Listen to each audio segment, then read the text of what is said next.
শান্তিতে নোবেলজয়ী ডক্টর মোহাম্মদ ইউনূসের নেতৃত্বে অন্তর্বর্তীকালীন সরকার আজ শপথ নিতে পারে। বুধবার এক সংবাদ সম্মেলনে সেনাবাহিনী প্রধান জেনারেল ওয়াকার উজ্জামান বলেছেন, অন্তর্বর্তী সরকারের সদস্য ১৫ জনের মতো হতে পারে।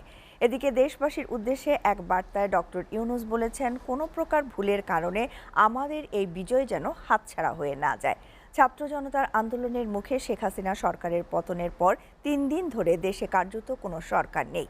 ফলে বিএনপি সহ বিভিন্ন রাজনৈতিক দল দ্রুত অন্তর্বর্তীকালীন সরকার গঠনের জন্য তাগিদ দিচ্ছে। অন্তর্বর্তী সরকারের প্রধান উপদেষ্টা হিসেবে রাত ৮টায় বঙ্গভবনে শপথ নেওয়ার কথা রয়েছে ডক্টর মোহাম্মদ ইউনূসের। তিনি সহ তার নেতৃত্বে যাত্রা শুরু করতে যাওয়া সরকারের অন্য উপদেষ্টাদের শপথ পাঠ করাবেন রাষ্ট্রপতি মোহাম্মদ শাহাবুদ্দিন।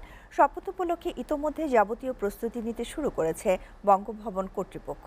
এদিকে ডক্টর ইউনূস সেন্টারের এক সংবাদ বিজ্ঞপ্তিতে জানানো হয়েছে, ডক্টর ইউনূসকে বহনকারী উড়োজাহাজ দুপুর 2:10 ঢাকার হযরত শাহজালাল আন্তর্জাতিক বিমানবন্দরে অবতরণ করবে। বিমানবন্দরে তাকে স্বাগত জানাবেন সেনাপ্রধান জেনারেল ওয়াকারুজ্জামান। আমরা জানেন যে আমরা কেয়ারটেকার গভর্নমেন্টের প্রধান ডক্টর ইউনূসকে আমরা নির্বাচন করেছি অনেক আলোচনা করে। আমরা নিজেদের মধ্যে অনেক আলোচনা করেছি এবং সমস্ত রাজনৈতিক নেতৃবৃন্দের সাথে, স্টুডেন্ট কোঅর্ডিনেটরদের সাথে আলোচনা করেছি। আমার সাথে নেভি চিফ এবং এয়ার চিফ ওনারাও ছিলেন এবং মহামান্য রাষ্ট্রপতির সাথে আমরা আলোচনা করেছি এবং আলোচনা করে আমরা সর্বসম্মতভাবে সম্মত হয়েছি এবং ওনার কাছে প্রস্তাব দিয়েছি চিফ অ্যাডভাইজার ডক্টর ইউনূসকে করার জন্য এবং উনি এখন আমাদের চিফ অ্যাডভাইজার। কালকে আসবেন, কালকে হয়তো দুপুরে উনি এসে পৌঁছাবেন, আমি ওনাকে রিসিভ করতে যাব।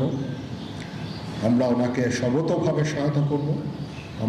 আমি army chief, navy chief, air chief এবং আমি নিশ্চিত যে উনি সমস্ত রাজনৈতিক দল এবং সবার কাছ থেকে সাহায্য সহযোগিতা পাবেন, স্টুডেন্ট ফোরাম, স্টুডেন্টস, এবং আমরা সবাই মিলে ওনাকে সাহায্য করব এবং আমি নিশ্চিত যে তাহলে উনি অত্যন্ত সফলভাবে ওনার এই কাজ সমাধা করতে সক্ষম হবেন।